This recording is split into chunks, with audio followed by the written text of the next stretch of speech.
Shalom, selamat malam, selamat bersekutu bersama-sama saudara-saudari sekalian.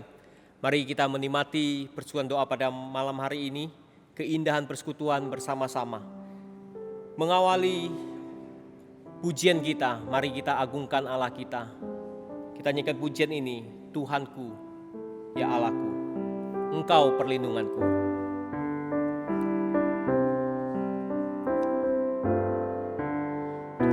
Tuhanku, ya Allahku, Engkau perlindunganku. Hanya kepadamu ku bersujud. Tuhanku, ya Allahku, Engkau kekuatanku. Hanya kepadamu ku berlutut. Sekali lagi katakan, Tuhanku ya Allahku, Tuhanku ya Allahku, Engkau perlindunganku. Hanya kepadamu ku bersujud. Tuhanku ya Allahku, Engkau kekuatanku. Hanya kepadamu, hanya kepadamu ku berlutut.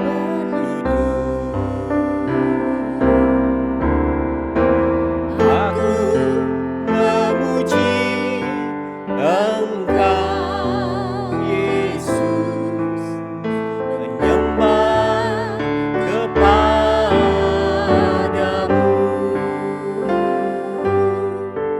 Tuhanku, ya Allahku, Engkau batu karangku. Hanya kepadamu ku berlutut. Mari kita bersatu dalam doa. Kami bersyukur Tuhan, hari-hari boleh kami lalui bersama dengan Tuhan. Dan kami juga bersyukur malam hari ini kami boleh bersahati berdoa bersama-sama. Terima kasih, kemurahan demi kemurahan boleh Tuhan berikan dalam kehidupan kami. Kebaikan demi kebaikan Tuhan boleh kami rasakan. Dan kasih setia Tuhan selalu baru boleh mengisi hidup kami. Terima kasih Tuhan buat malam hari ini bersama-sama kami boleh bersekutu. Siapkan setiap kami untuk berdoa, untuk berlutut di hadapan Tuhan, untuk memohon kepada Tuhan, untuk menyerahkan apa yang menjadi kehendak Tuhan terjadi di dalam kehidupan kami, di dalam pelayanan gereja maupun bagi dunia ini. Tuhan, biarlah kami boleh mengikuti akan kehendak Tuhan dalam setiap doa-doa kami. Ini doa kami ya Tuhan, sungguh kami berseru kepada Engkau, sungguh kami mau memuji Engkau. Demi nama Yesus kami berdoa. Amin. Aku memuji Engkau Yesus, menyembah kepadamu.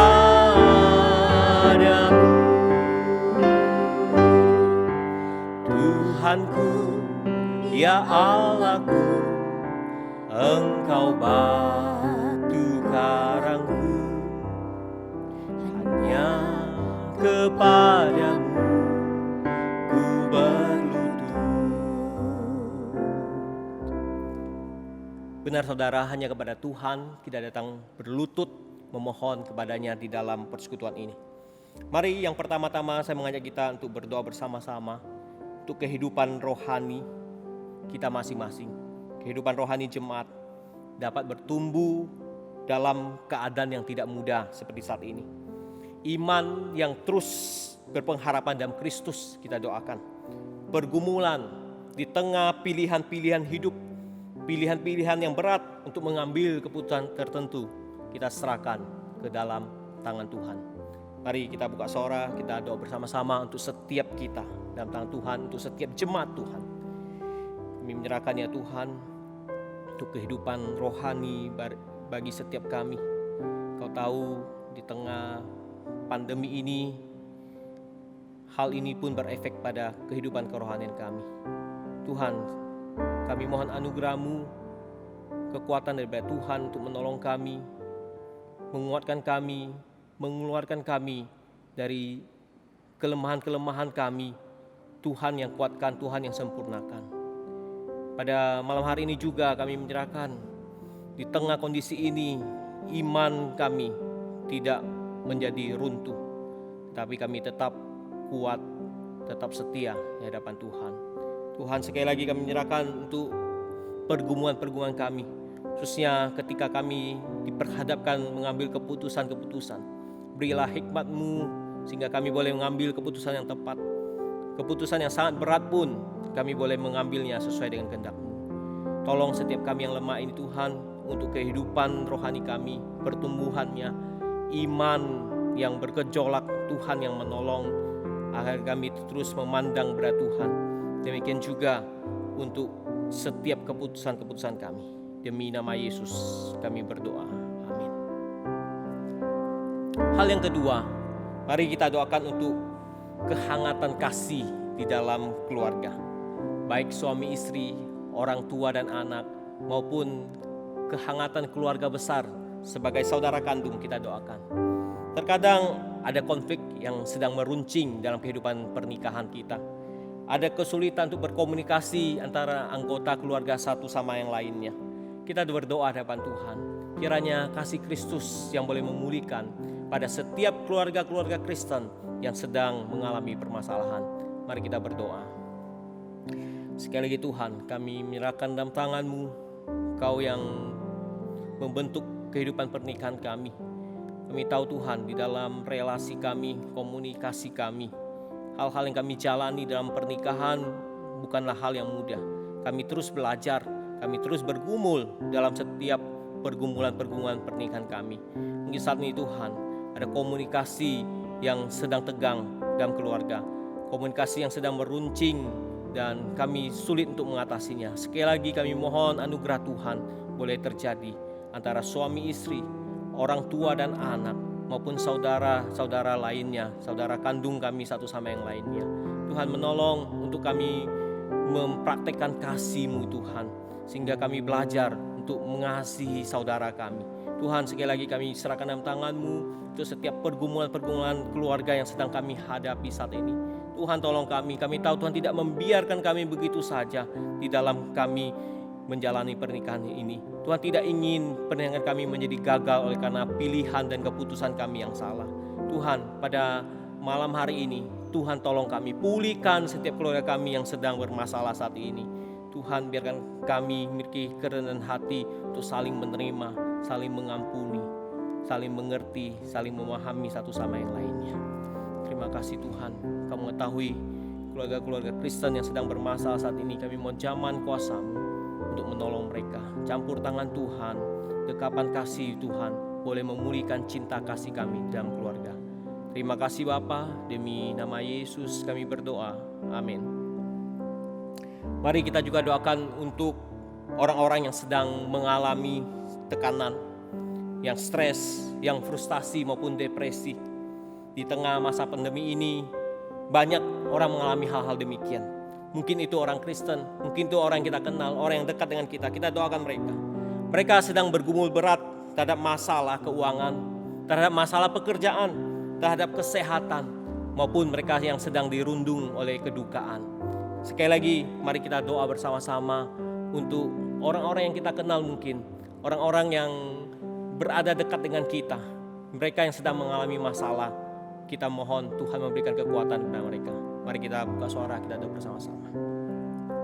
Sekali lagi Tuhan, kami datang kepada Engkau di tengah masa pandemi ini, berimbas pada masa-masa psikologis setiap kami. Khususnya ada orang-orang yang sedang mengalami tekanan-tekanan yang begitu berat dalam hidupnya, sehingga mereka stres, mereka depresi, mereka frustasi. Tuhan, Engkaulah jawaban bagi mereka. Engkau hadir memberikan jawaban kepada mereka. Sebagai saudara seiman, kami boleh dipakai untuk menguatkan mereka.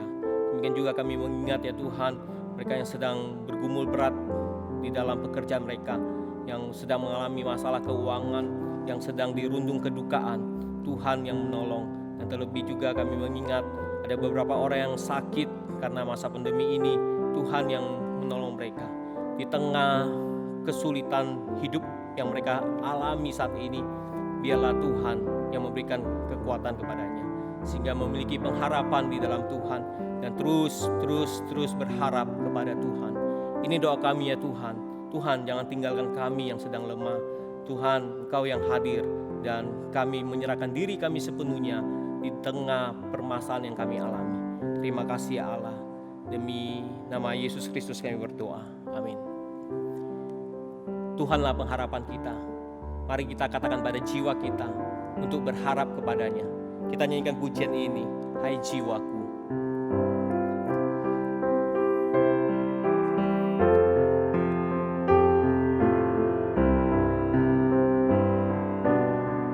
Katakan, hai jiwaku, hai jiwaku, napa tertekan dan gelisah di dalamku. Hai jiwaku, berharaplah dan bersyukur kepadanya. Mari kita berharap kepada Allah. Berharaplah pada Allah. Berharaplah pada Allah.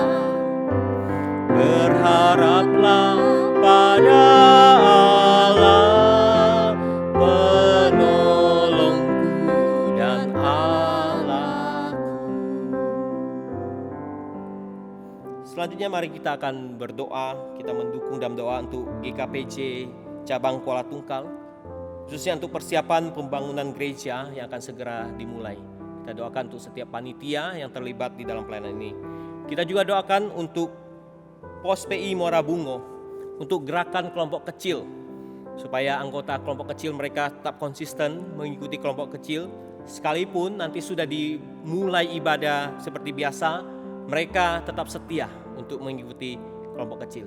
Mari kita doakan untuk pembangunan di GKPJ Kuala Tungkal dan untuk kegerakan kelompok kecil, konsistensi anggota di Pos PI Muara Bungo. Mari kita berdoa. Menyerahkan dalam tangan-Mu ya Tuhan untuk GKPJ Kuala Tungkal. Tuhan tahu apa yang terbaik bagi pelayanan gereja di Kuala Tungkal, khususnya pembangunan yang akan segera dimulai.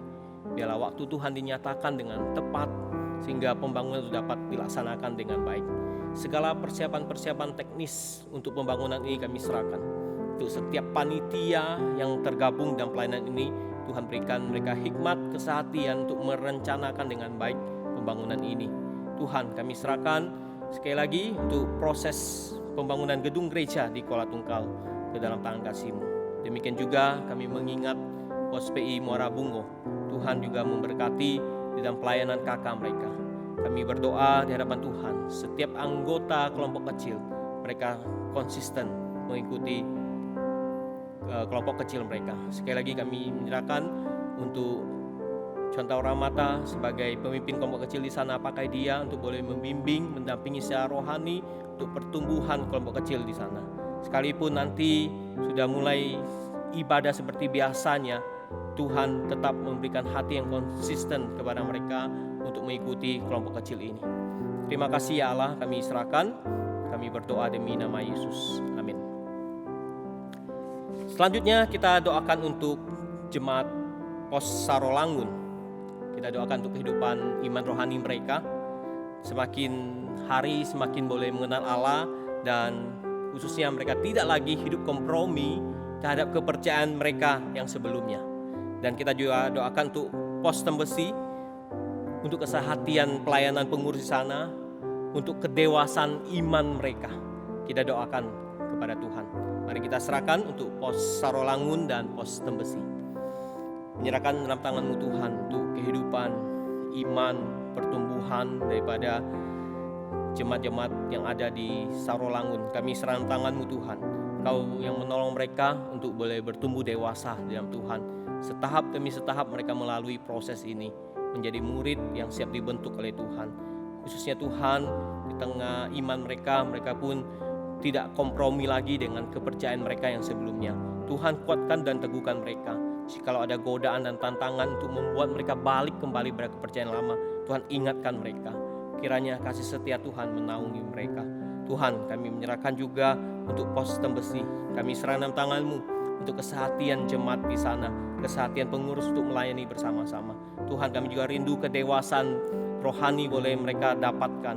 Kami juga serahkan juga untuk setiap pertumbuhan rohani yang harus mereka lewati. Kami percaya anugerah-Mu memampukan mereka melewati semuanya. Berkati untuk jemaat yang ada di pos Sarolangun maupun di pos Tembesi. Kami menyerahkan dalam tangan-Mu ya Tuhan. Demi nama Yesus kami berdoa. Amin. Mari kita juga dukung dalam doa untuk sekolah Kristen Bina Kasih. Khususnya persiapan dari pihak sekolah, orang tua, siswa dan siswi maupun siswa-siswi sendiri yang akan sebentar lagi masuk dalam proses belajar tatap muka seperti semula. Kita doakan untuk persiapan sekolah Bina Kasih, sekolah Kristen Bina Kasih di dalam pelayanan ini. Kita doakan juga untuk para staf, guru, dan hamba Tuhan, serta pihak yayasan dapat melayani di bidang pendidikan ini untuk terus menjadi berkat dan kasih Kristus dapat dinyatakan melalui sekolah Kristen Bina Kasih. Mari kita doakan bersama-sama. Tuhan, sekali lagi kami menyerahkan dalam tangan-Mu untuk pelayanan yang ada di sekolah Kristen Bina Kasih, khususnya di dalam persiapan untuk mengadakan kelas tatap muka kembali. Tuhan, kami doakan dari pihak sekolah, pihak orang tua maupun siswa-siswi, mereka sungguh boleh siap mengikuti proses-proses yang akan mereka lakukan bersama. Tuhan, persiapkan sekolah sehingga diberikan hikmat, diberikan hal-hal di dalam keteraturan untuk mengatur semuanya dengan baik. Tuhan, kami serahkan dalam tangan-Mu untuk setiap proses yang akan dilewati di dalam persiapan ini. Demikian juga kami terus berdoa setiap staf, hamba Tuhan, guru maupun pihak yayasan yang melayani di bidang pendidikan ini. Kiranya sekali lagi kami rindu kasih Tuhan dapat dinyatakan kepada anak-anak siswa-siswi yang bersekolah di sana. Sekali lagi kemuliaan Tuhan dapat dinyatakan. Pakailah sekolah Kristen Bina Kasih ini jadi berkat bagi banyak orang, khususnya di bidang pendidikan ini Tuhan. Ini doa kami Tuhan, kami sungguh berserah pada Engkau. Demi nama Yesus kami berdoa. Amin. Selanjutnya mari kita akan doakan untuk jemaat yang sedang bergumul dalam sakit penyakit mereka.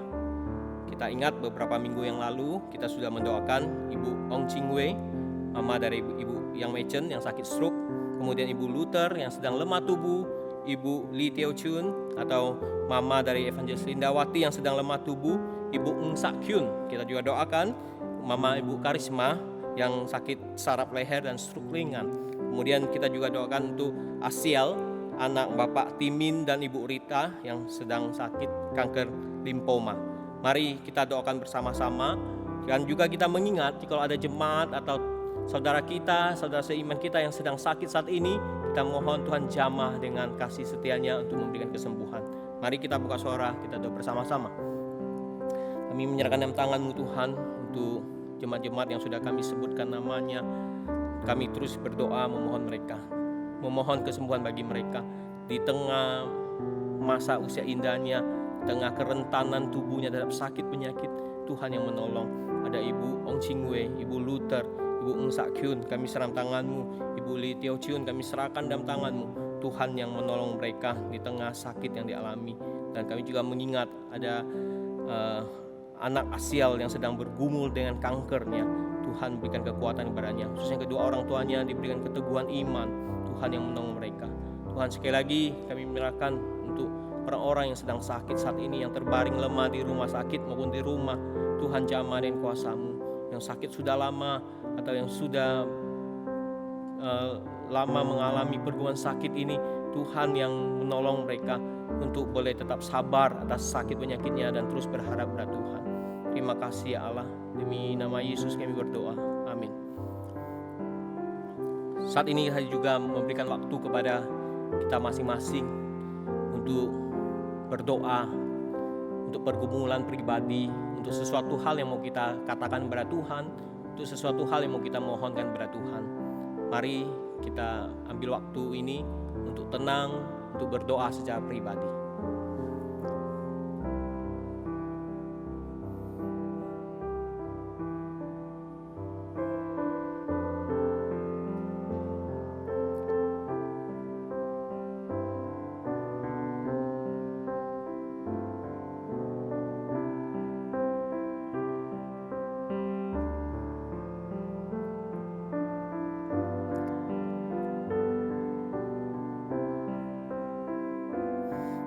Berharaplah pada Allah, penolongku dan Allahku.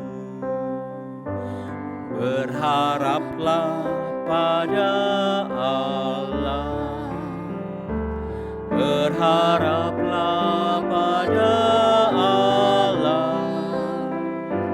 berharaplah pada Allah, penolongku dan Allahku.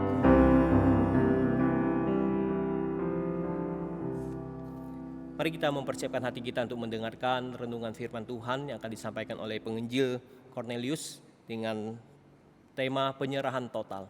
Mari kita siapkan hati kita nyanyikan satu pujian, Bapa lembutkanlah hatiku.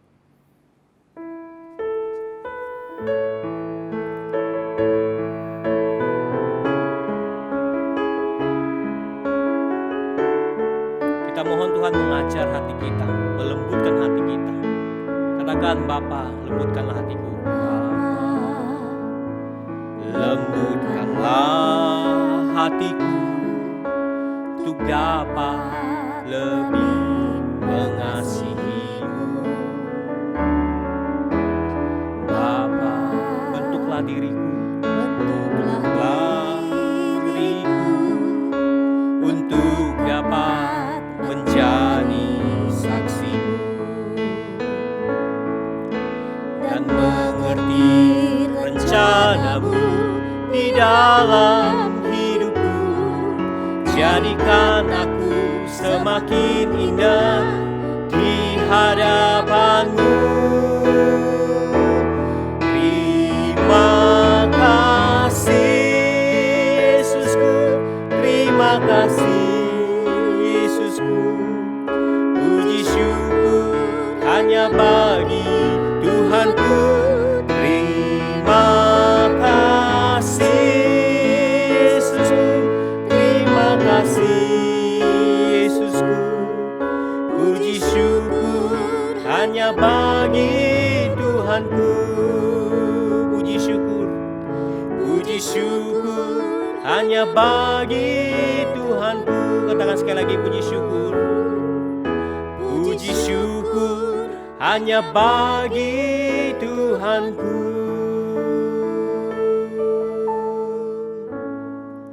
Saya persilakan kepada penginjil Cornelius untuk menyampaikan firman Tuhan.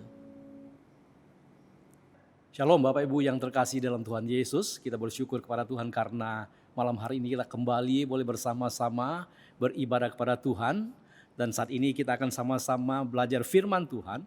Mari kita sama-sama kita berdoa sebelum kita membaca kebenaran firman Tuhan. Bapa Surgawi, kami bersyukur kepada-Mu ya Tuhan karena malam hari ini Tuhan memberikan kesempatan kepada kami bersama-sama boleh ya Tuhan bersama-sama belajar firman-Mu. Kiranya Tuhan Kau menolong kami ya Tuhan, biarlah firman Tuhan yang kami baca, kami renungkan bersama tidak menjadi sia-sia. Tetapi firman itu boleh menyapa setiap daripada kami ya Tuhan.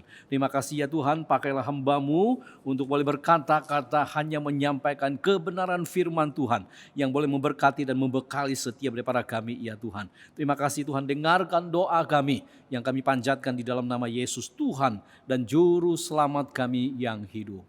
Amin. Bapak Saudara sekalian, mari kita sama-sama kita akan buka satu bagian firman Tuhan yang akan menjadi perenungan kita pada malam hari ini. Yang saya ambil dalam Matius pasal 19 ayat 27 sampai ayat yang ke-30. Demikian bunyi firman Tuhan. Lalu Petrus menjawab dan berkata kepada Yesus, "Kami ini telah meninggalkan segala sesuatu dan mengikut Engkau, jadi apakah yang akan kami peroleh?" Kata Yesus kepada mereka, "Aku berkata kepadamu, sesungguhnya pada waktu penciptaan kembali, apabila Anak Manusia bersemayam di tahta kemuliaannya, kamu yang telah mengikut aku akan duduk juga di atas 12 tahta untuk menghakimi ke-12 suku Israel. Dan setiap orang yang karena namaku meninggalkan rumahnya, saudaranya laki-laki, saudaranya perempuan, bapaknya atau ibunya, anak-anak atau ladangnya, akan menerima kembali 100 kali lipat dan akan memperoleh hidup yang kekal." Ayat yang ke-30, ayat yang terakhir, "Tetapi banyak orang terdahulu akan menjadi terakhir, dan yang terakhir akan menjadi yang terdahulu." Sejauh pembacaan firman Tuhan, berbahagia kita yang membaca, merenungkan dan melakukan itu di dalam kehidupan kita hari lepas hari. Bapak Saudara sekalian, tema renungan kita pada malam hari ini adalah penyerahan total. Bapak Saudara sekalian, tema ini mengingatkan pada kita bahwa ketika kita memutuskan untuk mengikut Yesus, maka kita harus menyerahkan totalitas hidup kita kepadanya.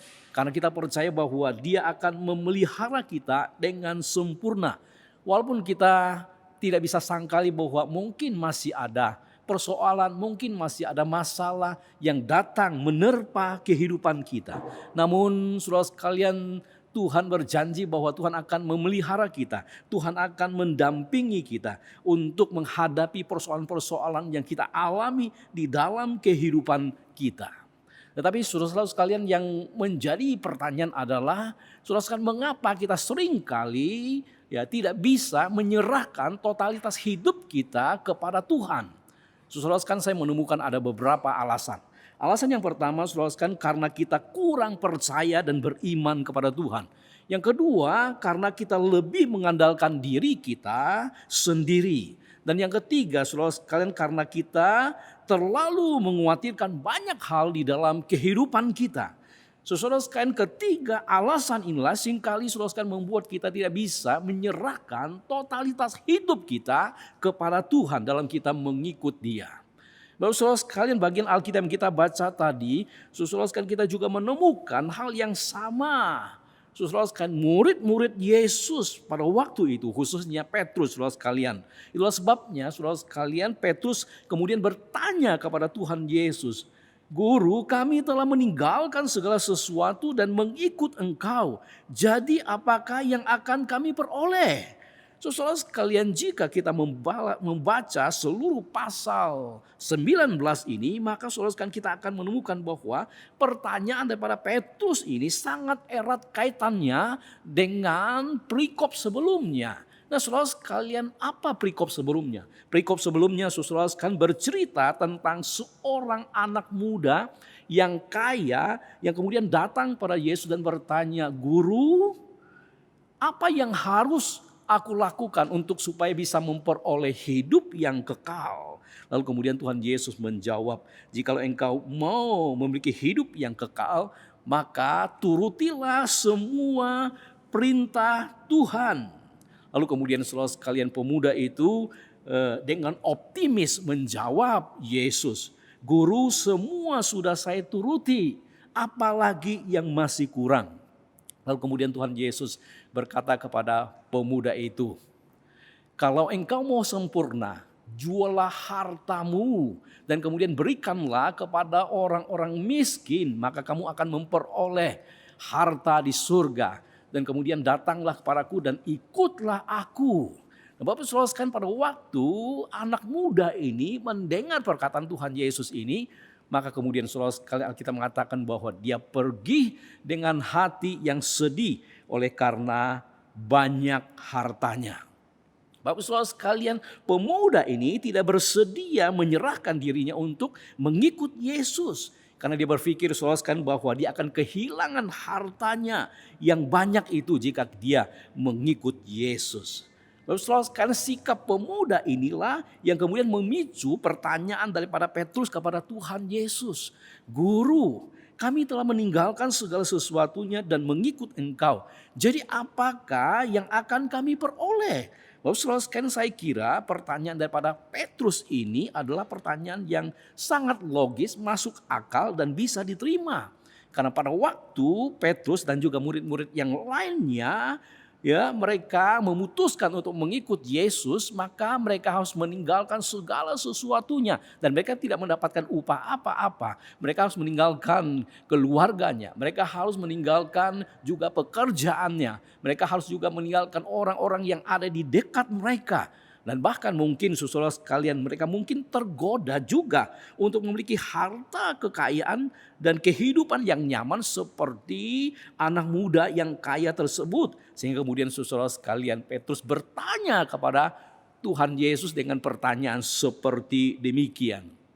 Bapak saudara sekalian, hari ini mungkin pertanyaan Petrus ini saudara sekalian juga mewakili pertanyaan daripada kita semuanya. Yang ada mungkin saudara sekalian ada di antara kita. Saudara sekalian, kita mungkin mengatakan kita sudah lama ikut Yesus. Kita sudah lama bahkan melayani Yesus. Tetapi kita tidak mendapat apa-apa secara materi. Bahkan sebaliknya kita dicaci maki, kita dimusuhi, kita dikucilkan dan kita hidup menderita. Kalau demikian, buat apa kita ikut Yesus? Buat apa saya jadi Kristen? Buat apa saya harus pikul salib, menyangkal diri dan kemudian menderita karena ikut Yesus? Bapak saudara sekalian, pikiran dan perasaan demikian juga pernah saudara sekalian terbesit di dalam hati saya dan pikiran saya. Ketika saudara sekalian saya berada di seminari Alkitab Asia Tenggara pada tahun-tahun terakhir di sana. Apalagi saudara sekalian, ketika saya melihat saudara sekalian beberapa teman saya yang sudah mereka memiliki usaha yang sudah berhasil, kehidupan yang sudah mapan secara materi, mereka punya ini, punya itu dan segala sesuatunya mereka punya. Nah, saudara sekalian, pada waktu itu mulailah pikiran dan perasaan itu menghantui saya dan kemudian buat apa kamu ada di sini untuk dipersiapkan jadi hamba Tuhan? Saudara sekalian, pikiran perasaan itu selalu menghantui saya untuk supaya saya meninggalkan pelayanan atau meninggalkan saudara sekalian panggilan saya sebagai hamba Tuhan. Lalu saudara sekalian, pada akhirnya kemudian saya menemukan mengapa saya bisa seperti demikian. Karena saudara sekalian, saya selalu mengkhawatirkan tentang masa depan saya. Saya selalu melihat keadaan daripada teman-teman saya dan membandingkan kehidupan teman-teman saya dengan keadaan saya, saudara sekalian. Sehingga kemudian saudara sekalian timbullah perasaan-perasaan dan pikiran-pikiran seperti demikian. Bapak saudara sekalian, pada waktu saudara sekalian kita tidak bisa menyerahkan totalitas hidup kita kepada Tuhan. Ketika kita mengikut Tuhan, maka tidak heran kalau kita khawatir sana sini. Kita saudara sekalian kemudian membandingkan hidup kita dengan orang lain dan sebagainya dan sebagainya. Bapak saudara sekalian yang terkasih di dalam Tuhan Yesus Kristus. Itu sebabnya ketika kita memutuskan untuk mengikut Tuhan Yesus dengan sungguh-sungguh, maka saudara sekalian kita harus menyerahkan totalitas hidup kita kepada Tuhan Yesus. Bapak saudara sekalian, pertanyaannya adalah, saudara sekalian, apa artinya saudara sekalian menyerahkan totalitas hidup kita kepada Tuhan Yesus? Dalam perikop yang kita baca tadi, saudara sekalian, saya menemukan ada dua arti. Arti yang pertama, saudara sekalian, adalah mengikut Yesus dengan sepenuh hati. Bapak saudara sekalian, pada waktu kita gagal menyerahkan diri kita secara total kepada Tuhan, maka seperti saya katakan tadi, saudara sekalian, tidak heran timbullah banyak pertanyaan-pertanyaan yang kemudian meragukan pemeliharaan, perlindungan dan penyertaan Tuhan dalam hidup kita. Sehingga kemudian saudara sekalian mengakibatkan kita tidak lagi sepenuh hati mengikut Yesus. Seperti saudara sekalian dialami oleh murid-murid pada waktu itu dan secara khusus saudara sekalian Petrus. Sehingga kemudian Petrus bertanya kepada Tuhan Yesus, "Guru, kami telah meninggalkan segala sesuatu untuk mengikut Engkau. Apa yang akan kami peroleh?" Bapak saudara sekalian, menurut saya apa yang Petrus katakan dalam ayat ini adalah sebuah ungkapan hati yang merasa hampa, yang merasa tidak memiliki apa-apa dan sia-sia mengikut Yesus. Itulah sebabnya kemudian saudara sekalian Petrus kemudian menuntut upah daripada Tuhan Yesus. Karena dia merasa, saudara sekalian, dia sudah meninggalkan segala sesuatu tetapi dia tidak mendapatkan apa-apa dari Tuhan Yesus.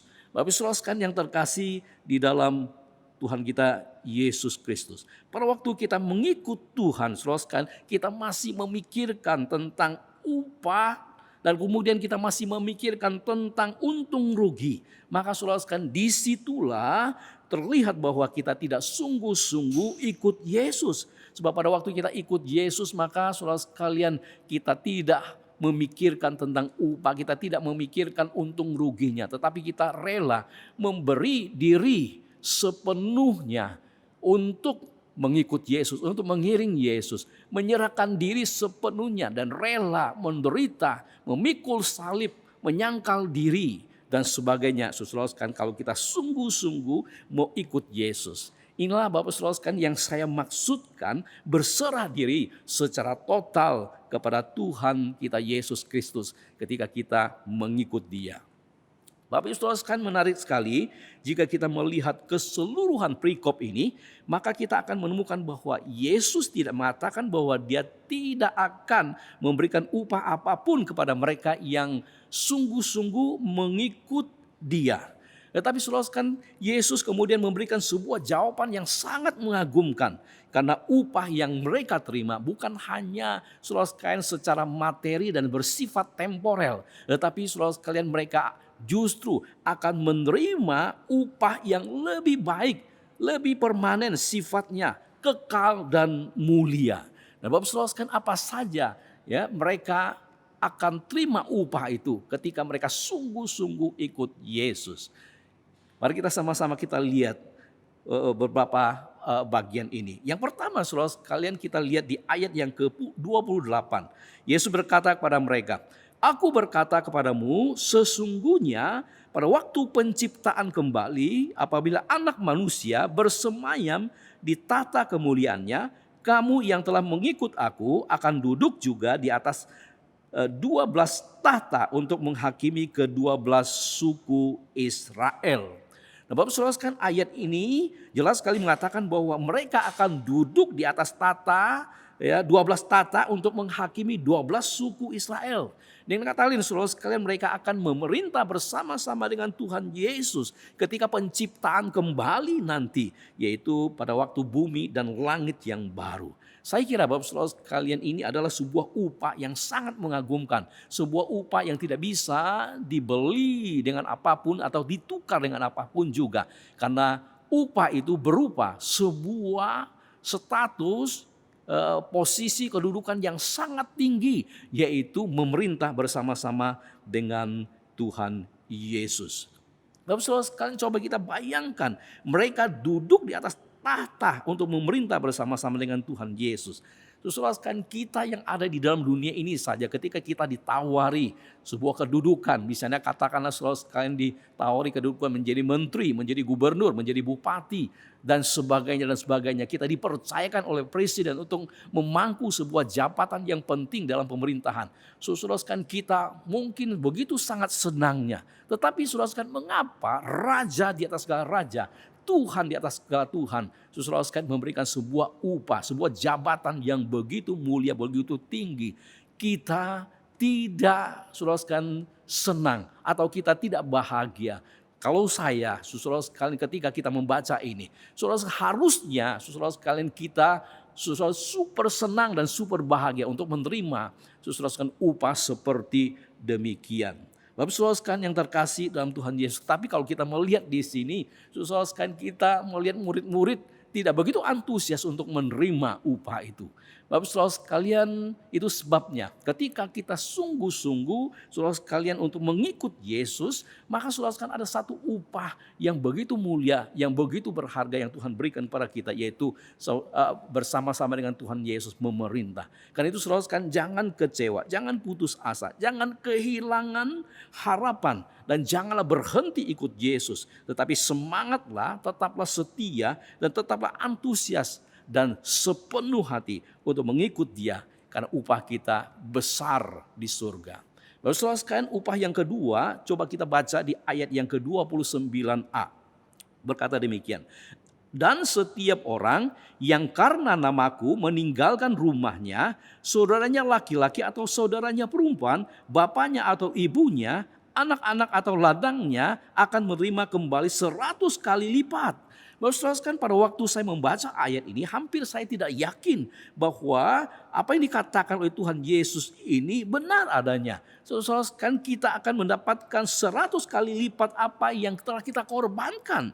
Saudara, tentu saja kalimat ini saudara tidak bisa kita tafsirkan secara harafiah. Kalimat ini harus kita tafsirkan secara rohani. Nah, saudara-saudara, pada waktu kita menafsirkan ayat ini secara rohani, maka kita akan menemukan bahwa apa yang dikatakan oleh Tuhan Yesus adalah benar adanya.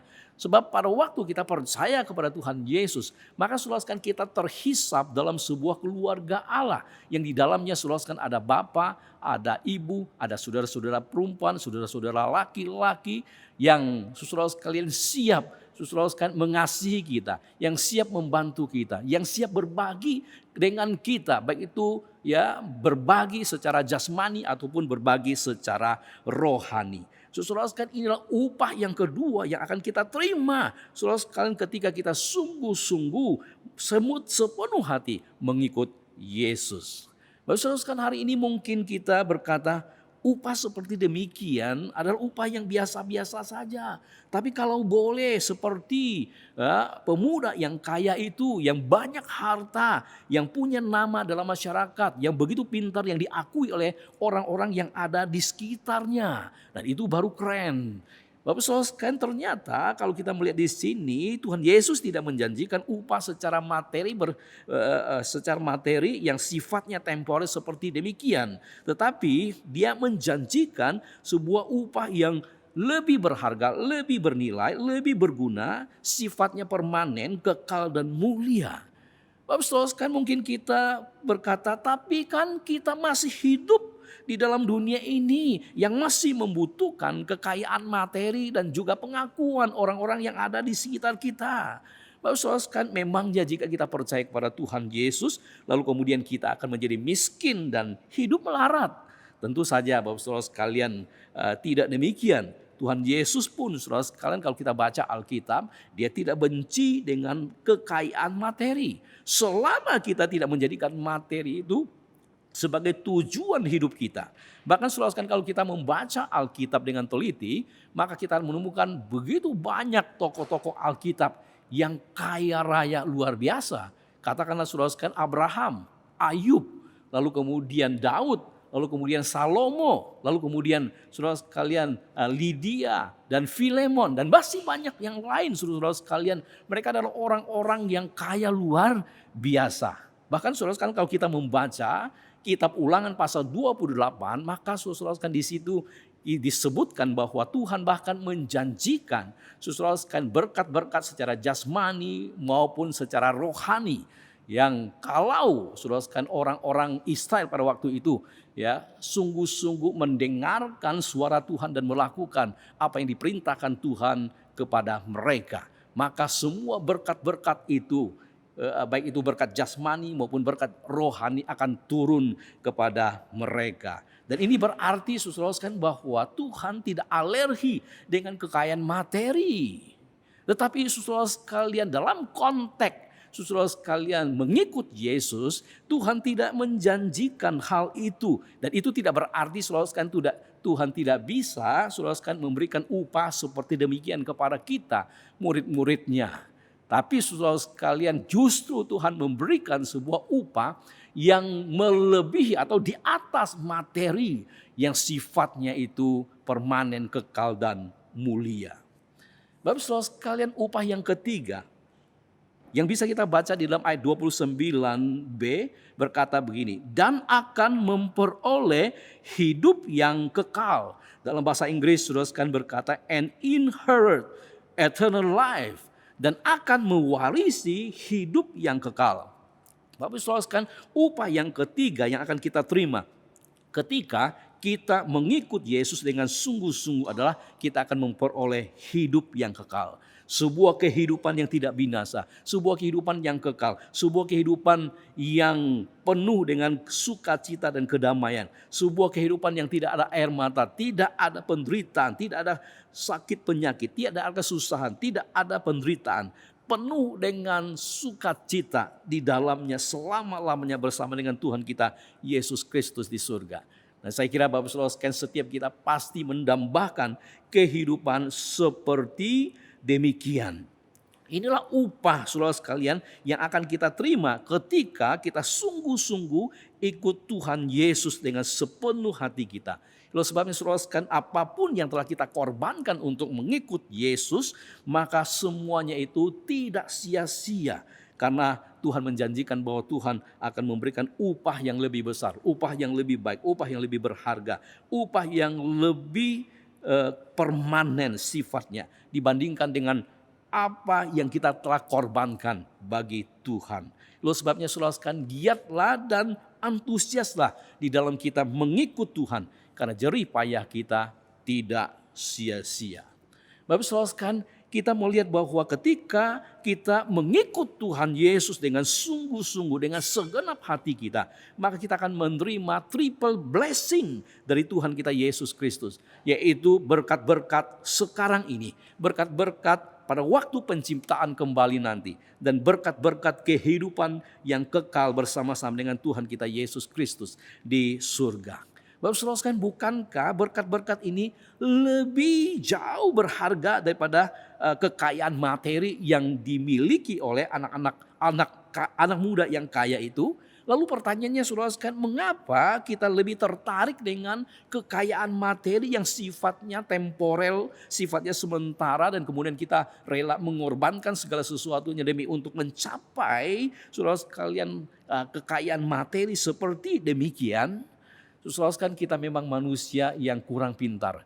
Kita memang manusia yang bodoh. Kita hanya ingin hal-hal saudara sekalian yang fenomenal, yang wah kelihatannya, yang kelihatannya mempersona. Saudara sekalian, tetapi kita justru tidak mau apa yang Tuhan berikan kepada kita yang paling baik kepada kita. Saudara sekalian, saya kira kita orang-orang Kristen, anak-anak Tuhan harus belajar lebih bijak lagi ketika kita mengikut Tuhan. Karena orientasi hidup kita saudara sekalian bukan kepada hal-hal yang sifatnya materi. Tapi orientasi hidup kita adalah berpusat kepada Kristus dan juga hal-hal rohani yang sifatnya kekal. Itulah sebabnya saudara sekalian, kita patut saudara sekalian sungguh-sungguh untuk mengikut Yesus. Kenapa? Karena kewarganegaraan kita bukanlah kewarganegaraan di dunia ini, tetapi kewarganegaraan kita adalah di surga yang kekal.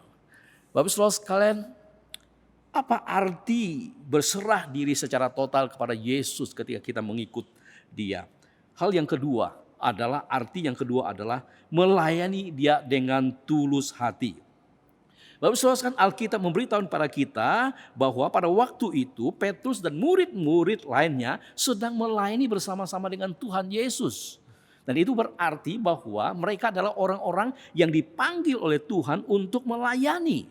Mereka, saudara sekalian, ketika mereka dipanggil Tuhan untuk melayani dan hati mereka bercabang, saudara sekalian, dan selalu memikirkan upah melulu, maka mereka tidak akan mungkin bisa fokus untuk melayani Tuhan. Itulah sebabnya saudara sekalian, mereka mungkin akan tergoda untuk kemudian mencari kehidupan yang lebih nyaman, mencari kehidupan yang lebih aman, lebih menjanjikan. Sehingga kemudian saudara sekalian, mereka tidak lagi bisa melayani dengan tulus. Itu sebabnya saudara sekalian, ada banyak orang Kristen kita temukan hari ini, saudara sekalian, juga seperti demikian. Mungkin ada di antara kita juga seperti demikian saudara sekalian. Kita seringkali saudara sekalian terjebak dalam sebuah rutinitas dan formalitas pelayanan yang hanya kelihatannya di permukaan saja. Kelihatannya saudara sekalian kita melayani Tuhan. Kelihatannya saudara sekalian kita melakukan tugas-tugas dan tanggung jawab yang dipercayakan gereja kepada kita. Tapi sebetulnya saudara sekalian kita sudah kehilangan hati yang tulus untuk melayani Tuhan. Karena apa yang kita lakukan, pelayanan-pelayanan kita lakukan hanya untuk dilihat oleh orang lain. Hanya supaya orang lain mengakui bahwa kita punya talenta, kita punya kemampuan, kita bisa, kita pintar, kita mampu dan sebagainya. Saya kira saudara sekalian pelayanan seperti demikian. Bukanlah pelayanan yang kita lakukan untuk Tuhan, tetapi pelayanan yang kita lakukan seperti ini adalah pelayanan untuk diri kita sendiri. Bapak saudara sekalian, itu sebabnya ya Tuhan Yesus kemudian mengatakan di ayat yang ke-30 berkata begini. Tetapi banyak orang yang dahulu akan menjadi terakhir dan yang terakhir akan menjadi yang terdahulu. Bapak saudara sekalian, pada waktu saya membaca ayat ini, saya hampir tidak mengerti apa yang dimaksudkan oleh Tuhan Yesus di ayat ini. Apa kaitannya saudara sekalian dengan judul perikop di atas, yaitu upah mengikut Yesus. Saudara sekalian, saya memikirkan ayat ini cukup lama dan kemudian saudara sekalian saya berusaha untuk mencari tahu maksud daripada ayat ini dari berbagai sumber. Dan menarik sekali Bapak saudara sekalian, kemudian saya menemukan sebuah makna yang sangat dalam. Apa yang dimaksudkan oleh Tuhan Yesus, yang terdahulu akan menjadi yang terakhir, yang terakhir akan menjadi yang terdahulu. Ternyata saudara sekalian maksudnya adalah bahwa orang-orang yang melayani Tuhan dengan hati yang tidak tulus. Orang-orang yang melayani Tuhan hanya saudara sekalian untuk kepentingan diri sendiri. Mereka berpikir bahwa mereka sedang melayani Tuhan. Mereka berpikir bahwa mereka akan menerima mahkota. Tetapi pada akhirnya kemudian Tuhan Yesus tidak memberikan itu kepada mereka. Tapi kemudian Tuhan Yesus memberikan kepada orang-orang yang melayani dengan hati yang tulus. Orang-orang yang melayani karena kasih kepada Tuhan dan juga kepada sesama. Orang-orang yang melayani bukan hanya untuk mencari sensasi, nama dan kedudukan. Karena orang-orang seperti demikianlah yang sungguh-sungguh dengan segenap hati, dengan hati yang tulus melayani Tuhan, Sang Pemberi pelayanan itu sendiri.